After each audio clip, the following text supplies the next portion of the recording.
Going live and live from Denver, Colorado.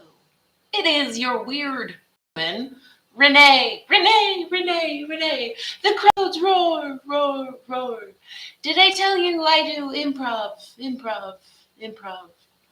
Today we are going to talk about something that I have rumbled and struggled with a lot. How to choose your brain when things really suck. Ugh, I don't even like saying it out loud, but people are here, so welcome. Where are you tuning in from? Who are you? Where in the world are you living? And I did say chuming because I've decided I really like that word. Where are you tuning in from? Because that means you're tuning in to this channel, this space, this time, and you're chiming in because I value your contribution. Without you, there's nothing for me to do here. You are necessary. You are valuable. You are important and you matter. So please tune in with me here today on this live. Where in the world are you coming in from? And is St. Patty's Day relevant to you? I have a couple St. Patty's Day things going on. I know it's not for a few days, but I'm not doing a live on St. Patrick's Day. So I'm doing live. This is a triple spiral scarf that a patient of mine got me from Ireland. And then over here, what? I have like fun sparkle St. Patty's Day earrings that I got when I was actually in Dublin on St. Patrick's Day. That was such a cool experience. If you like crowds and you like a lot of people around and a parade and a wild adventure, definitely go to Dublin for St. Patrick's Day. We got a few people here. Welcome. Where are you coming in from? Do you honor and celebrate St. Patrick's Day? I'm guessing you can see and hear me. Let me know if you can't. But I'm so happy to be here with all of you. Even though you're crickets today, and I know some of you will be chiming in later. And that's okay. I am just still liking these YouTube lives more and more, even though they're highly uncomfortable. Life is uncomfortable, and I think for me, what has worked well is wrapping my head around the idea of we're just going to have to get better at doing uncomfortable things. So my name is Renee Ostertag. I am a physical therapist and a psychotherapist here in the state of Colorado, United States of America. I'm a nervous system ninja, and I help people acquire the skills to become the same, because when you have the identity of a nervous system ninja, my goodness, your confidence in coping with the skills of navigating the uncertain, uncomfortable, and unexpected in life, your confidence goes through the roof. It's worth the rumble. So, couple disclaimers. Number one, I am a very privileged human, and I don't take that for granted, and I'm sure that I do. And I try to be really mindful and grateful of that. Number two, I'm incredibly biased. I have humanity, and all humans are biased. And so I know that I have my blind spots, which is why I welcome your chuming, because you see the world in ways that I don't. So please leave comments now or later about any thoughts relevant to today's topic, which is how to choose your brain when things really suck. My third disclaimer, I am fallible, messy, I make mistakes. I try to have as much fun as I can along the way and repair any ruptures incurred along the way. So those are my disclaimers. The medical disclaimer, this YouTube live is medical. It's not medical advice. It is educational in nature. So if you do have a medical or health problem or crisis that needs support, please reach out to someone that can give you the support that you need. I am a licensed physical therapist, so if you would like support in the specific medical arena from me, please reach out for a free consult and we can decide what a good fit is for you. Okay, my crickety crickets. Marcus has a win to share with you. Marcus, oh, he's sleeping. He's about to get awake.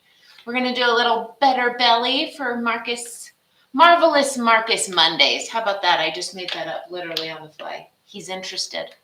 I'm very proud of Mr. Marcus because he's 2.5 and he had a terrible habit of jumping up on people when he was excited. And he's almost a 60-pound dog.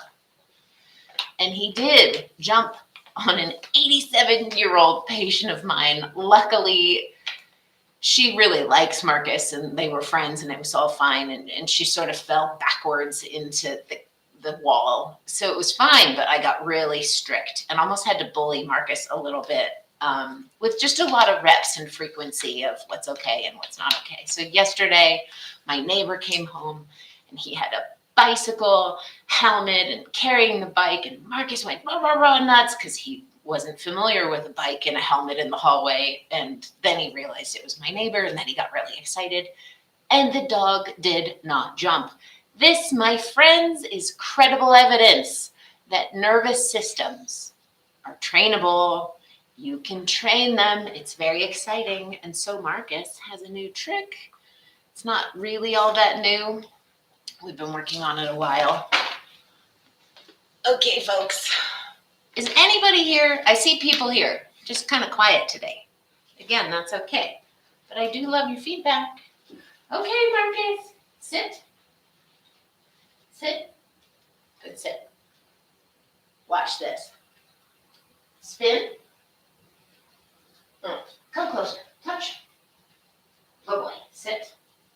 Go boy. You spin. Oh, that's a good spin. Sit. Leave it. Take it. And round of applause for Mr. Marvelous Marcus on this Monday.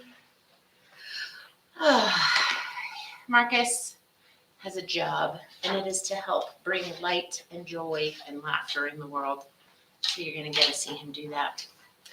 Seriously, you guys, you girls, you people, you lovelies, are you here? Give me some comments. Give me some feedback. Oh, I know you all are here because I can see you. Just nobody's chooming in yet. Is that because I'm using the word chooming? Do you all not like chooming? Whoa. Having a little situation back there choking on a non-hide. Paisley! Oh, thank you, my fabulous friend Paisley with the purple. I can't tell exactly what it is, but it is just lovely to see you here today. Thank you. Oh my goodness. Do you know that you and me and all of us are here because we, have a brain? It's the dumbest, coolest, weirdest thing there is. Brains are magnificent, can be your best friend and your worst enemy. Maybe it's your best frenemy. I don't know. But sometimes my brain behaves in ways that I don't like. Can you relate? And it's like I don't have control over it. And then you're chiming in. Scott, good to see you. Welcome, welcome. Welcome. Can anybody relate to a brain misbehaving? That's what I want to talk about today. And I'd like to offer just a brief recap. We're doing a How to Choose Health series. And it comes down to one choice. Do you want to accept, reject, or tolerate? Okay, so how to choose health. I think what is health for you? For me, it's my brain, it's my body, it's my mind, it's my life, it's my relationships. All of those things I can accept, I can reject, or I can tolerate. Okay? I can make things a little easier for you. If you're not ready for suicide, take reject off the table. And then you are left with two choices or two options when it comes to choosing health. Let's say your brain, because that's what we're talking about today. has a mood disorder or an addiction or something else equally difficult. Do you want to accept, reject, or tolerate? Unless you're ready for suicide, take reject off the table. And I know I said reject with this finger, but I didn't really want to flip you guys off because I like you. So take reject off the table if you're not ready for suicide. That leaves you with accept or tolerate. Tolerate is a long-term recipe for suck and suffering to remain in place. And if that's what you want to do, please do so. And I support you. And I will do whatever I can that's best for you and me in that situation. I have no judgment because both options really suck and are hard at times. To choose to accept your own brain when there is a struggle in it is a daunting task that can feel really overwhelming and difficult. So how do you do that?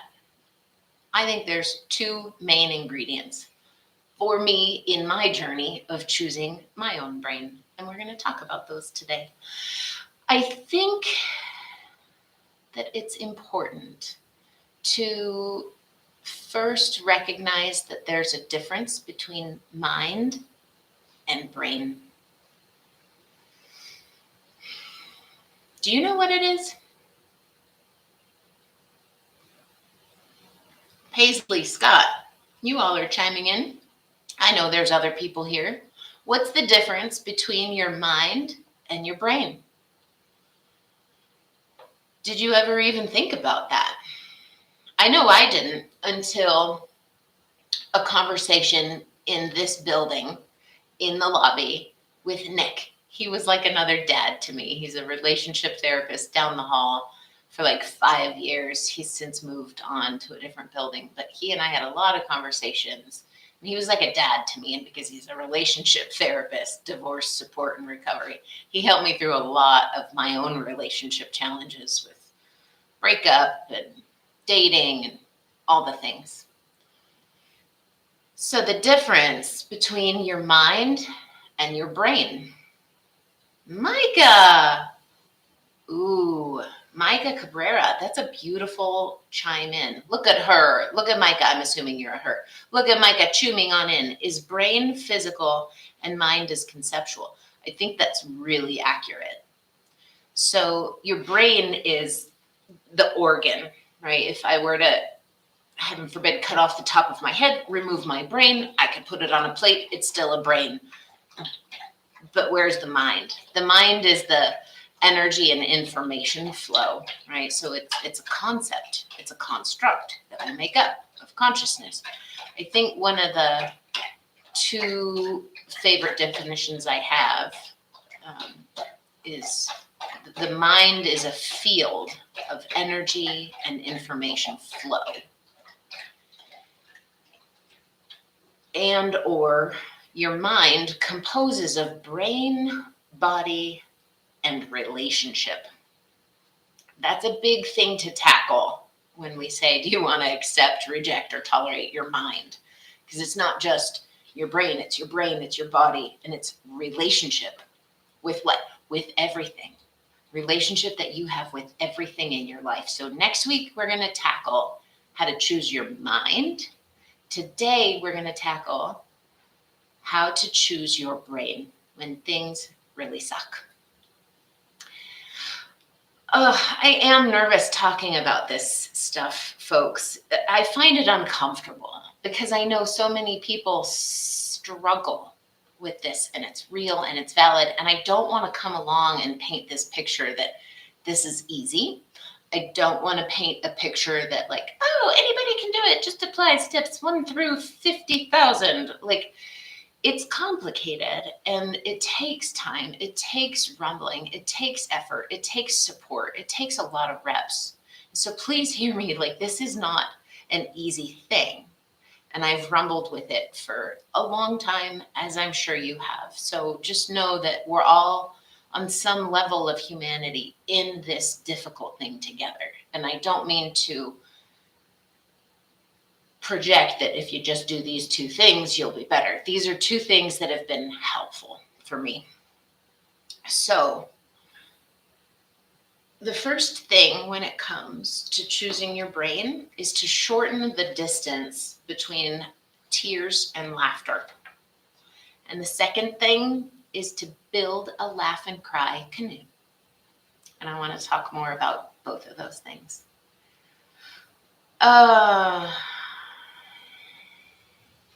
For those of you that don't know, for whatever it matters or doesn't, I'm 45 and both my parents have died. My mom died when I was 11 and she was 47. My mom, that was my mom. My dad died when I was 43 and he was 82. So when I compare the death of my two parents, one was a lot easier than the other. I want to talk about how to shorten the distance between tears and laughter. And I'm talking about my parents because they've been very informative on how my brain has wired itself, as it is for you. What are the influences that have impacted your brain, both good and bad? How do you choose your brain when there are difficult, bad things happening? Like trauma, in my case, with my mom over 30 years ago, and I still experience some of the ramifications of that. So how do you choose your brain? Recognize that it's got bad and it has good. We talked about this last time, like past positive reference points. How do you accept your brain when you're only looking at that? It's important to look at the good too. And I do validate that that's hard, but like we are all here and enjoying this time together because we have a brain that is at least that capable of functioning. So when I look at the good and bad that my brain does, I try to celebrate and be grateful for all the things that it can do. And Yoda would admonish me right now, do or do not, there is no try. My body liked that with that burp. Did you know a burp is a deep autonomic relaxation response?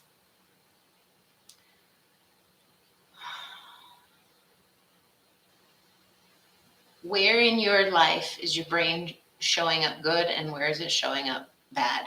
I recognize that's dualistic and binary, and we have a left brain that thinks that way.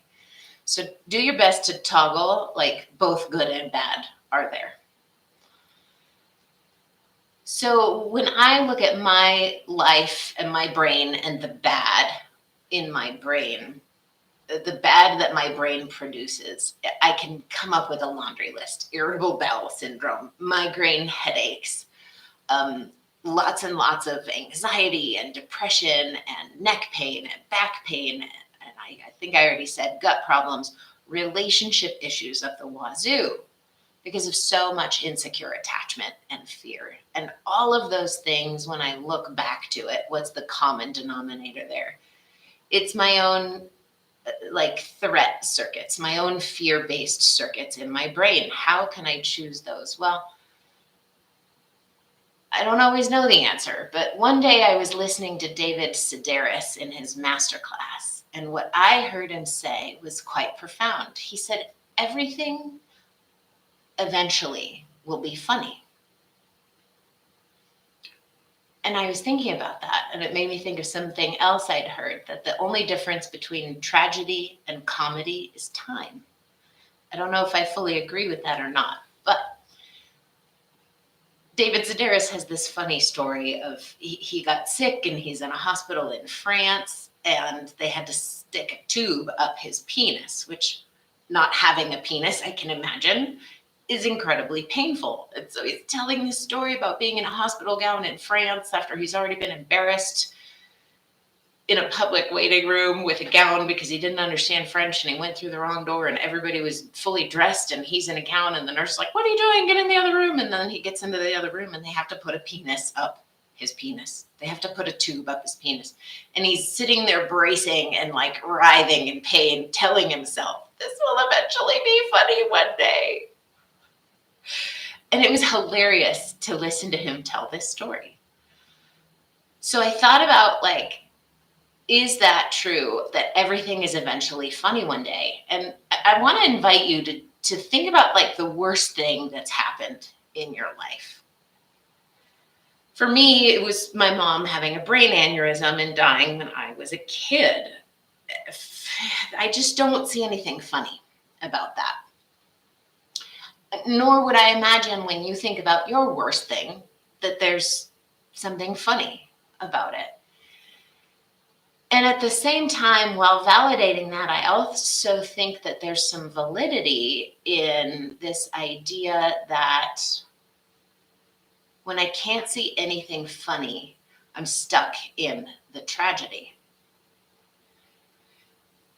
And whatever your worst thing is, my worst thing is, I don't necessarily think it's funny. So what I would offer to you is to see if you can find something funny around it. Like, I started to think to myself after my mom died, when was the first time I laughed after that event? And it took me days because I'd been for like 30 years wrapped up in the tragedy because I couldn't find anything funny. I still don't think my mom dying is funny, but like, that's what I mean by shorten the distance between laughter and tears. A woman I know did it well. I'll tell that story in a minute. I'm thinking about my mom. When was the first time that I laughed after that bad thing happened? And it took me a few days. And I went with my mom because I know that painful past experience wired itself into my brain and body and relationships, more my mind, but my brain specifically, because that's what was creating the jaw tension and all the problem. So I chose that event because it seems like a common denominator for me in all of the places where my brain feels bad. And I thought and thought and thought, and it took me several days. And I really want to invite you to do this.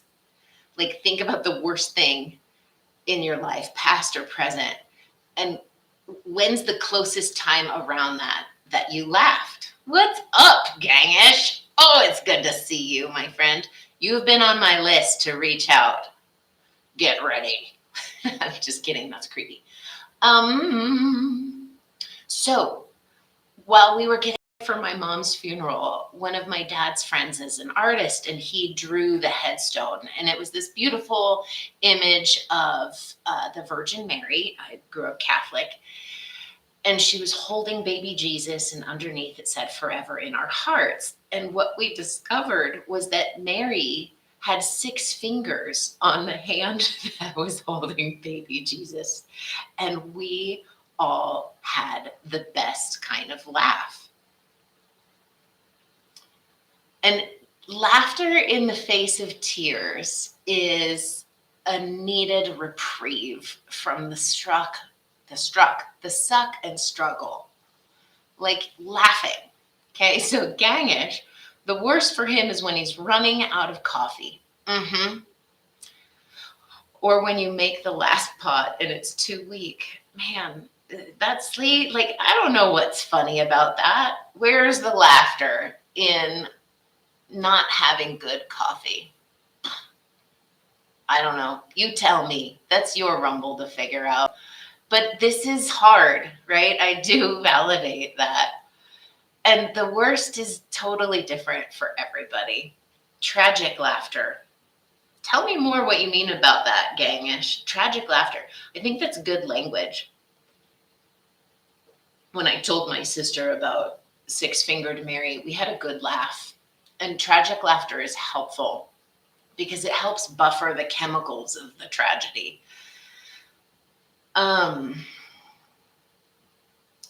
Another woman who's in her 80s now, she had some sad news to share with a group of us, and she was given a terminal diagnosis, and the news just landed like a thud. And it was like 45 seconds of just nobody knew what to say, and it felt awful and painful and sad and tragic. And then the woman who told us about her terminal diagnosis looks up at the wall, and this is like late January, and there's a Santa Claus hanging from the ceiling. And she looks at Santa and says out loud, "Gosh, imagine how good Santa's going to feel when they finally let him down off that wall." And it was just this like, it burst the bubble, the tragic bubble. And she was able to laugh, and we were able to laugh, and then we could get back to engaging again. So this idea of shortening the distance between laughter and tears. When I asked that woman how she did that, like, that's the best story of resilience that I know, to go from a terminal diagnosis to less than 60 seconds later laughing about tired Santa on a wall because he's up there way past his like expiration date for Christmas decorations. I said, "How did you do that?" And she said, growing up, my mom used to always say, laughter follows tears. Laughter always follows tears. What a good belief to have. And when I think about my mom, I've struggled and suffered with that one for a lot longer because the laughter was so far away from the tears. And I've been thinking about Six-Fingered Mary, and I've been thinking about like just what a buffer she is and how she shortens the distance between tragedy and comedy.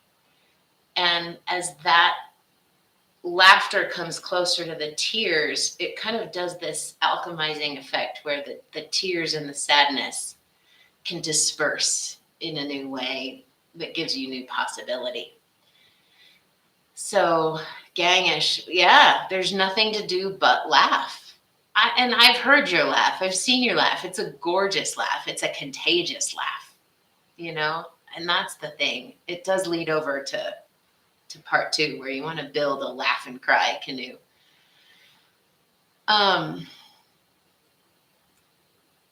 Over the weekend, I had a struggle come up where my old trauma story with my mom came up. And I have this lovely boyfriend, and he snores sometimes. And so then I go and sleep elsewhere, or he sleeps elsewhere. And on Saturday morning, I woke up and I was separate from him. And I had this like half wake, half sleep dream. And it was a difficult one to experience. It's difficult to share, but the body memory of today. How do I say this? When I was a kid and my mom died, she was in the hospital for a couple days before they had to pull the plug. And I remember being in her hospital room, and it was time to say goodbye. And I wanted to crawl into her bed and connect with her, but I couldn't, or I didn't, I don't know. But there was like all this like collapsed shame and pain and disconnection in that memory. And when I woke up just 2 days ago, I was like, in that scene. So my present day experience of disconnect from someone I love in a bed brought up this past experience from over 30 years ago where I was disconnected from someone in a bed. And it was a struggle bus rumble. And I've learned that when there's so much pain and shame and tragedy and broken, I can't do it alone, and nor should you. We weren't ever designed to move through stress and pain alone. We're supposed to do it together. So the fact that we need support is not an indicator of something wrong with us. It's something incredibly right with us. And I've had to learn and remind myself of that again and again. So I reached out to a really dear friend of mine, Aubrey, and we don't talk all that often, but when we do, it's this gorgeous celebration of humanity where all of us is welcome here. And I started out with saying, "Man, I'm in a world of suck." And she's like, "Come on over to my canoe because I'm there too." And I don't even know why she said that, but I shared what was going on with me. She shared what was going on with her. We had good cry, and we started laughing because we were in this like suck canoe. And I don't even know why we started talking about this canoe and how we were both in it and paddling. And it felt like, the water's up to here and we're still paddling, but we're together in the suck. And so we're not alone. And then, we both felt better after our connection. And that's really how things get better, is to have connection in the face of disconnection. And she said to me, we texted a little bit after, she said, we're really good at laughing and crying together. I think it's a skill. And we started sending canoe memes back and forth, and the canoe underwater, and they're like, yeah, I'm doing this canoe. And then there was one canoe picture where there's two people in the canoe, and they're, I think she said, this is an efficient mofo, because they said, skip the paddles, and they're just taking turns jumping up and down. And this canoe is like going like this through life. And so I decided to call it a laugh and cry canoe, because it's a skill where you can learn to laugh and cry at the same time. Zulu Alpha Charlie. What's up, Zach? I don't know if that's what your actual name is, but Zulu Alpha Charlie makes me think Zach. Do I have any experience with Amber O'Hearn? I do not. She has improved her mental health through diet. I would agree. It's a huge contributing factor. And it is also great for snoring bears. I might be motivated to look into that. Thank you for that. Yeah, shorten the distance from tears to laughter, and build a laugh and cry canoe, right? Don't expect that you can do this alone. Be vulnerable, be open, have friends, family, safe people that are non-judgmental, and you can share all your difficult things. Hey, Zach, where are you coming in from? I think this is my first interaction with you. It's been a quiet day, and that's okay. I will totally say it's more enjoyable when there's engagement with people. So for those of you that are here, for those of you watching later, put some comments in. What are you taking away from today's conversation? Drizzly, California. My origin, I am from the San Francisco Bay Area. California's had some pretty crazy weather lately. Margaret, it is so good to see you. You just disappeared and then you came back. Where'd you go? Weird. Oh, this is good timing. My battery's running low. We're going to have a shorter live today, which is fine. My cord is plugged in over there. We have daylight savings time. It sort of messed up my whole thing. California has changed drastically over the last 40 years. I'm going to be 45 in April. I'm going to have a halfway to 90 party. And yeah, it's changed a lot. I'm going to go grab my cord so I can plug in here. But what part of California are you from? Southern, northern? Anybody else? What are you taking away from this day? I have to say that being able to choose my own brain, as weird as that might sound, it evokes a feeling of belonging. This idea that my brain belongs to me, and it matters, and it's important. Yours is important, and it belongs. Like, I think that's maybe the biggest thing for all of our social pain, emotional pain, physical pain, is this idea that we need to belong. We're tribal creatures. I'm still here. I'm just plugging in my computer so it doesn't die. So that's why I think, like, choosing to accept your own brain, your own body, your own gut, whatever it is, there's a feeling of deep safety that can come in when you choose to accept. Concord, East Bay, my friend, Zach. Thanks for being a fan of my videos. Please share and tell other people you know. I've been doing lives here for a little bit. I'm in the middle of a series called Choosing Health. And after this series, I'm going to go back to making some videos. Margaret, thank you. You'll catch up more later, but you like the sound of choosing laughter and tears. There's an art to being able to do that at the same time. For those of you here live, what is your takeaway from today? Zach, it's good to have you here.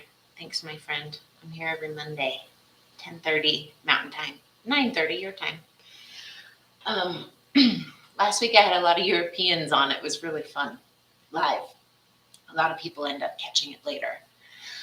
Laughter and tears.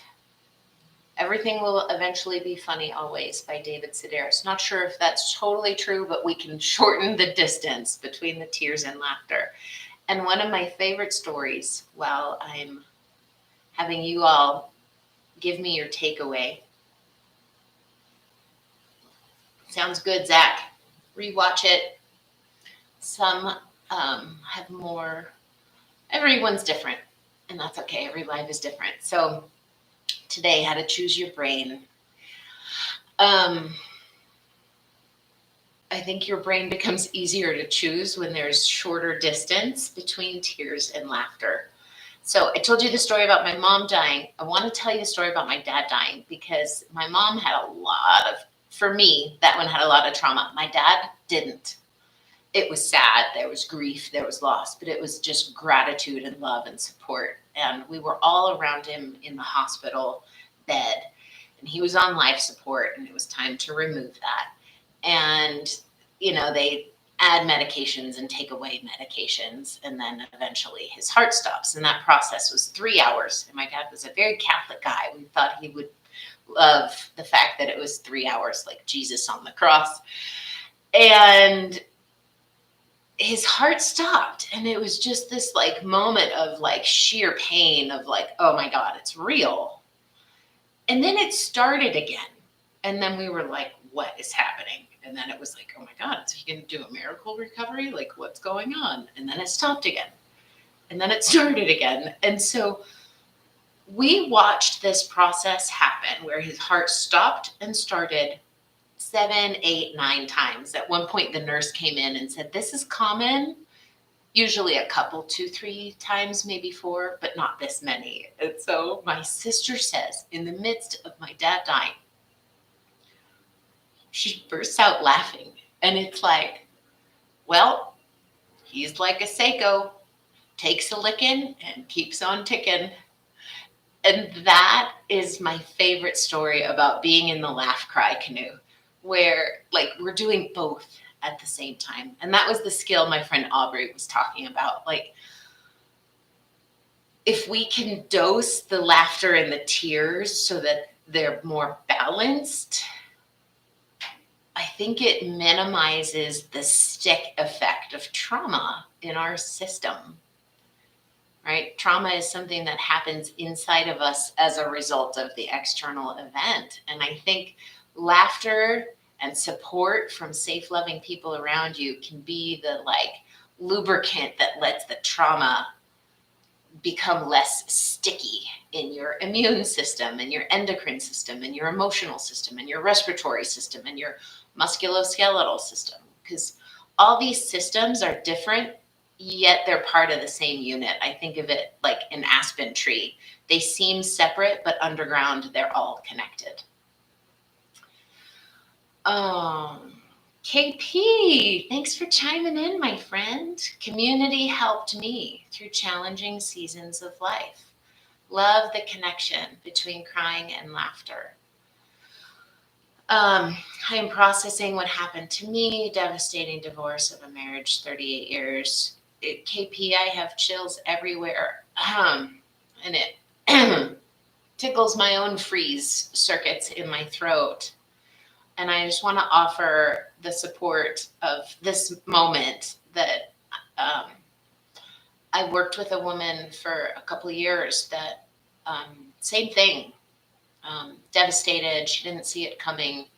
And it was well into the 35, 8 2-year mark, somewhere in there. So I've seen firsthand how devastating and destructive that can be. And I want to offer that hope that somewhere in your community, which it sounds like you have and you recognize and you're leaning into that some appropriate laughter find its way into the devastation. Oh, Scott, same thing with your pops. His heart stopped and started like that. Yeah. I'm assuming you didn't say that, but the same thing. You dealt with it alone, and I would have liked to have someone around. Oh, Scott, it feels like a knife in my chest. Hi, Marcin. Yay! Welcome from England. Are you on a bus again today at Big Ben? Because I'm pretty sure that was you last week. We're talking today about how to accept your brain and the difficult, sticky moments. How do we find laughter and shorten the distance between tears and laughter? 30 minutes to Big Ben. Oh my gosh. How cool. I love that there's people from around the world here, and we're talking about exciting things. We're talking about devastating things. Zulu Alpha Charlie. It's true. We have to break up the mood with a little laughter. I've cracked jokes in the worst of times. It might be a defense mechanism, and maybe it's an energy release. I actually, Zach, think it's a brilliant piece of credible evidence that your nervous system, your human system, knows how to toggle and dose chemistry.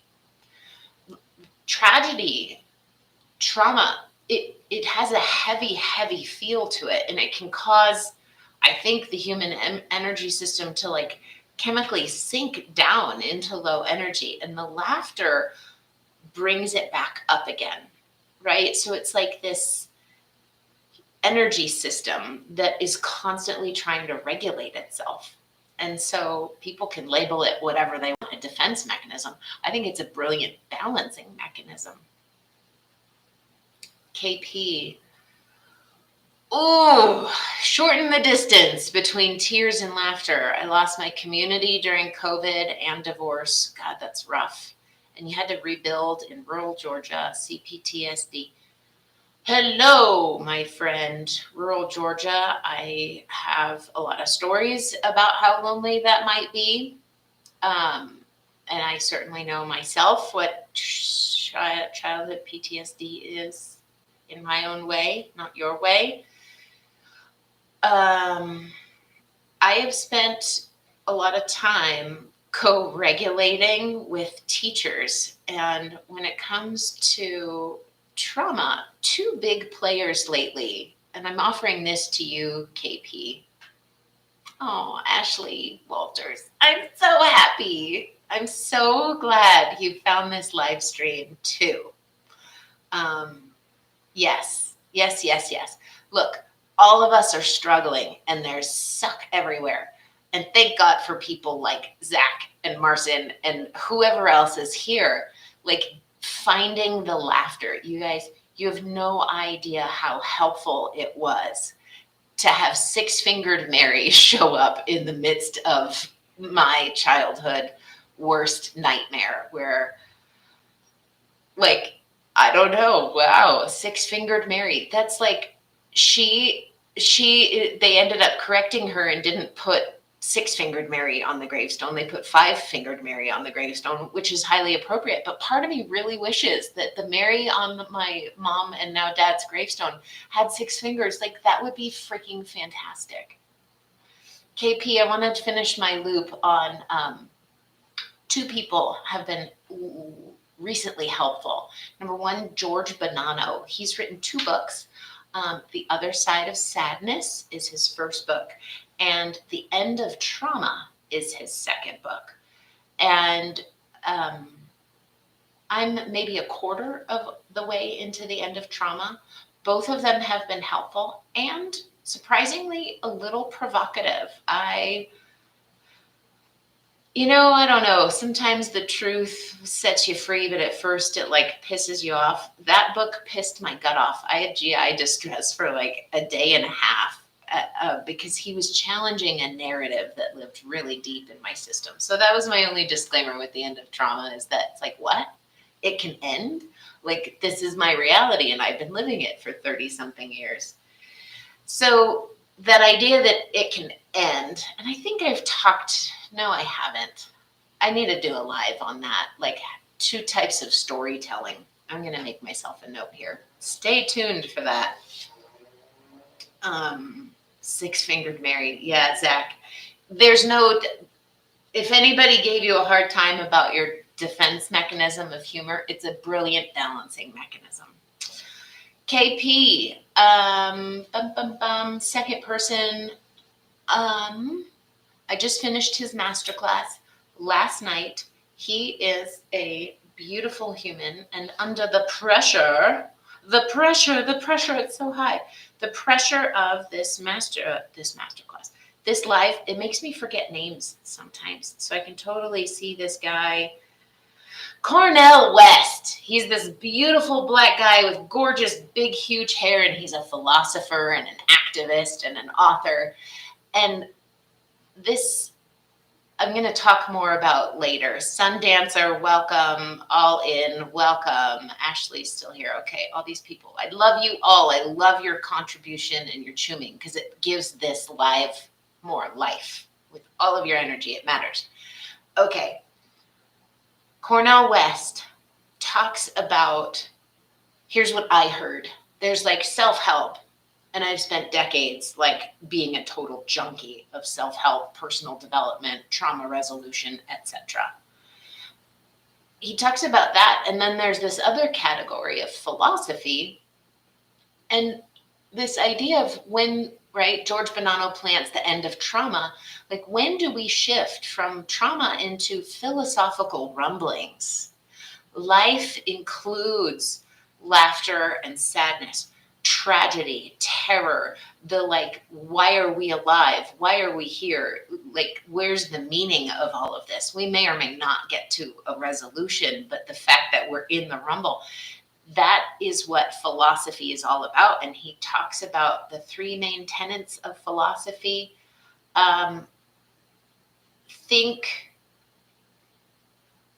Oh God, under this pressure, I can't do it. But here's what I took away. Like, think more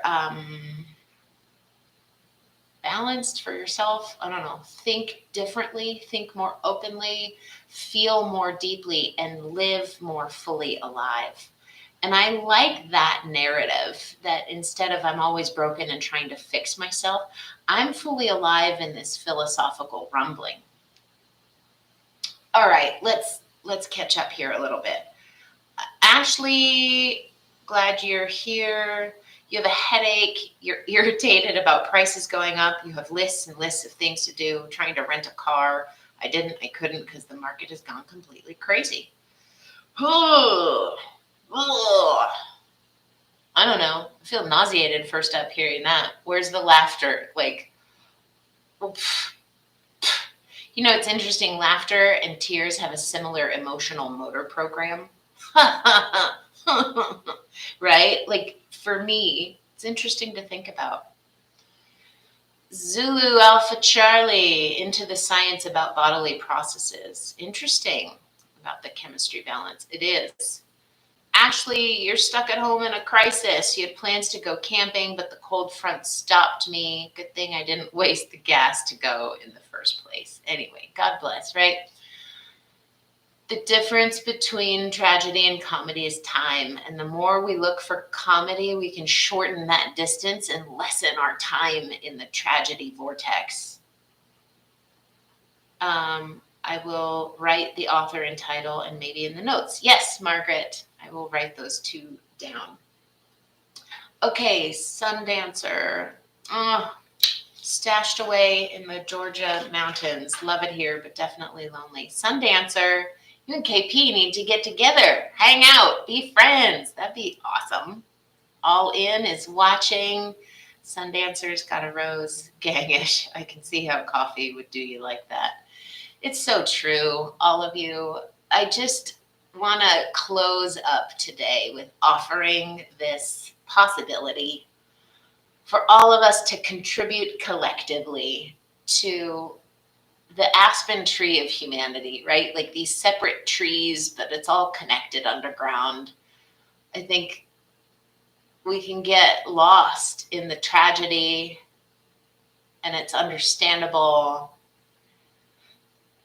And there's too much distance from the tragedy to the comedy.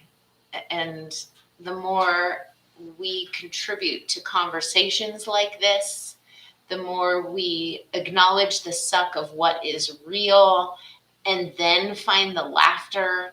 Don't do it alone. Get in a canoe with somebody and do the laugh and cry, like toggle along. It's a skill, it can be developed. And so, for me, I started with the worst thing in my life. And when was the first time I laughed after that?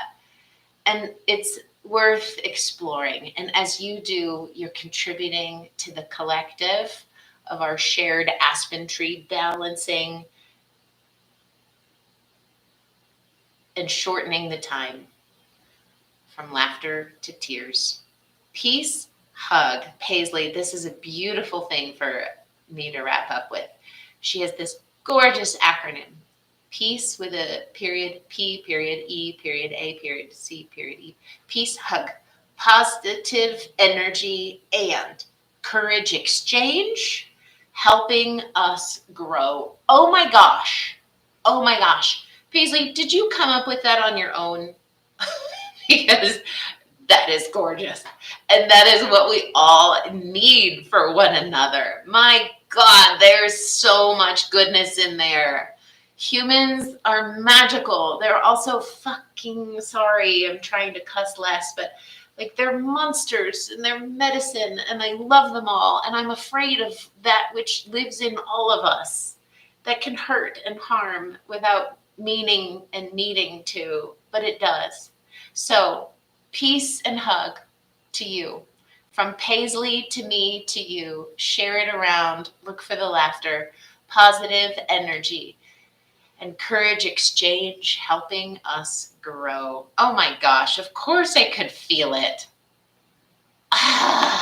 It literally stopped me in my tracks. We are connected.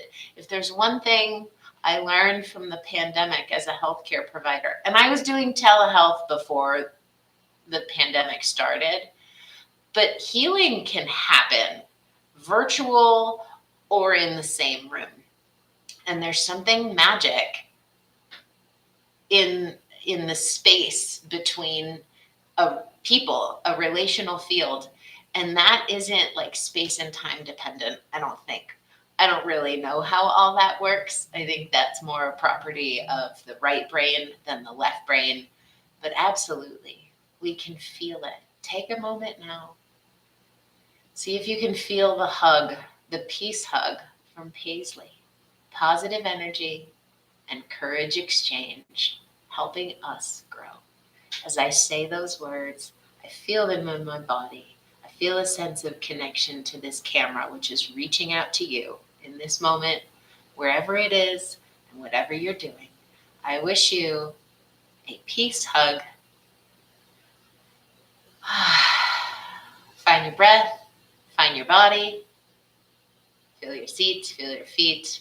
There's safety available to you in this moment, here and now. Objective, physical safety. I'm going to close.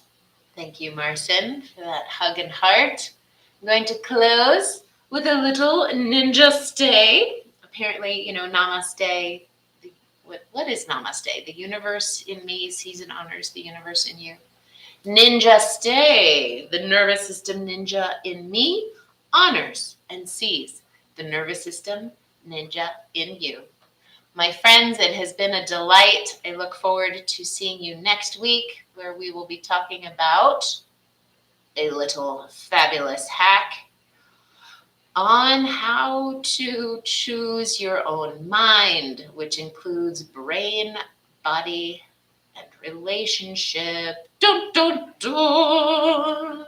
Zulu Alpha Charlie, good to see you. Thanks for being here, Marcin, Paisley, All In, Sundancer, Ashley, Margaret, everybody here, everybody watching later.